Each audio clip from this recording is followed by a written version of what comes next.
அம்மா ரெட்ரோவிற்கு வரவேற்கிறோம்.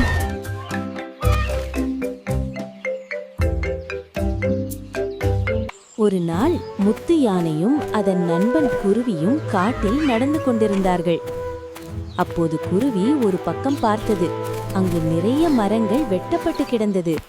அந்த இடம் முழுக்க வெறிச்சோடி இருந்தது. அவர்கள் அந்த இடத்துக்குள் சென்றார்கள். அங்கே ஒரு மரம் மட்டும் நின்று கொண்டு மெதுவாக அழுது கொண்டிருந்தது. முத்து அழுகே சென்று கேட்டது, மரமே, ஏன் அழுகிறாய்? அந்த மரம் சோகமாக சொன்னது, நாங்கள் எல்லாம் இங்கே ஒன்றாக ஒற்றுமையாக வாழ்ந்து வந்தோம். இந்த காட்டுக்குள் எந்த இரும்பு ஆயுதங்களையும் அனுமதிக்க மாட்டோம்.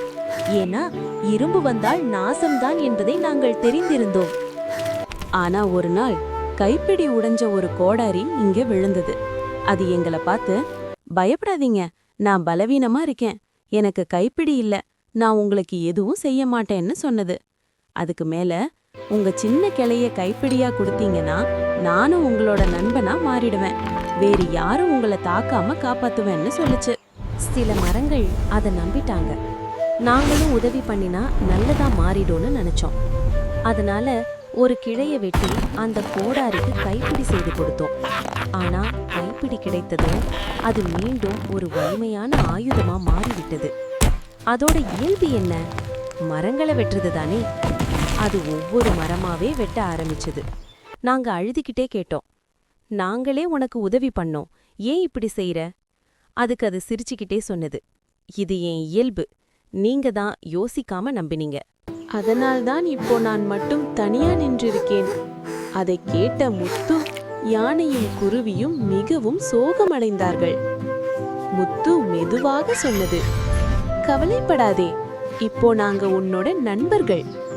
அது சுற்றி பார்த்தது. அங்கே சில சின்ன செடிகள் இருந்தது.